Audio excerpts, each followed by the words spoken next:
next gentleman is not only a very funny stand-up comedian, but I've been also lucky enough to have him as a guest on my Night Meds podcast. A big round of applause for Matt Dietz.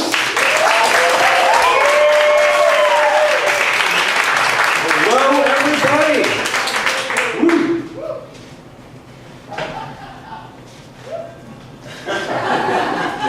Taking it in for a little bit, because it's cool. So I turned 27 this year. Thank you, yeah! Every year older I get is a year closer to being able to put my parents in the home. As a millennial, that's the only way I can get a house. The problem with that is that I'd have to move back in with all my siblings. And I have so many siblings that we outgrew the Verizon family plan. I have a younger sister who is an advocate for essential oils, which, as I understand it, are like Pokemon cards of healing, where everybody's jealous of each other's collection, and they all do different things. So it's, gotta smell them all.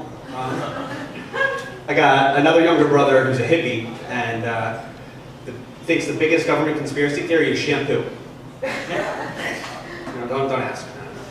And then I have my youngest sister, who is a tween, who is woke AF. God knows what that means. But, living in such a large family, it was always difficult to compromise. For instance, we're still arguing about the name of our dog, and we've had it for 6 years. But, yeah, my house, it's always been a revolving door of people. I grew up in a foster family. But I was one of the good ones. I was biological, so it was okay. But I learned a lot from having foster kids in and out of my house. I learned how sheltered I was from a 3-year-old who cursed me out in language that I didn't even know yet. As a millennial, that was a different joke. At that point in time, I thought curse words were actual witchcraft, so I was afraid of ghosts. The whole time he was with us. So. That's what I get for being in a strict house where the F word was fart. I've got anxiety and depression. Statistically, so like half of you. So I'm going to say it's these guys over here. That's probably it. So. My self-esteem is so fragile. It fluctuates based on how quickly people respond when I sneeze. And I'm so self-conscious that I only sing backup to my favorite songs. And I'm such a pushover that I called a therapist office for help, and the receptionist talked me out of it. I mean, one of my biggest anxieties is timing. So like I've been here 5 times before, but today I got here in time to have a slice of pizza, walk around the block, go to the bathroom at Starbucks, and was still here 2 hours early. And it's just like a lifestyle choice at this point. It's like, you know what? That's the time that I'm going to show up. I tried to get away from my anxiety and depression by going on a solo vacation to Florida. And I got there just in time to experience anxiety and tropical depression. Yeah.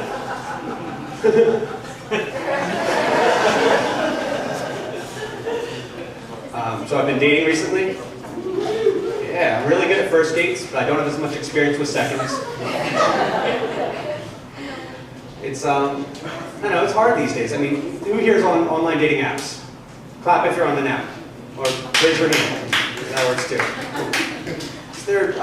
Just people don't know how to communicate on these things. The best conversations that I've had on dating apps have been with bots. Oh. And I mean, at least you know the response time on those. It's a little more predictable than people, so. But I don't know, I'm kind of picky when it comes to that, so I understand.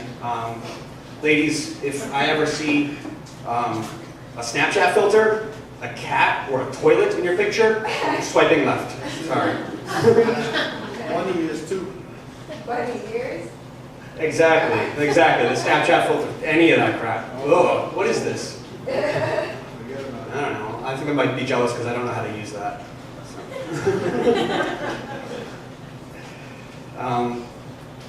Yeah. So the last girl that I dated was really religious. And, it was okay. I mean, there's nothing wrong with religion, per se. I mean, I kind of hate how it's portrayed in the news lately. Just the people that stand up for, like, you guys said the cake people were back? The cake people who are like, gays can't have cake. Oh, yeah, there's a big news story in Colorado. There's a gay bakery, or a bakery that wouldn't sell cake to a gay wedding. And they came back this year and did like the same thing again. Just what they don't understand is that if God cared about who had cake, his bread wouldn't have been flat. It would have been Passover pastries. I mean, come on. I don't know. It's like the people that complain about non-traditional families being able to raise kids. I know somebody who had 2 dads and grew up and changed the world. Jesus. Yeah. And Jesus was the first openly gay celebrity, too.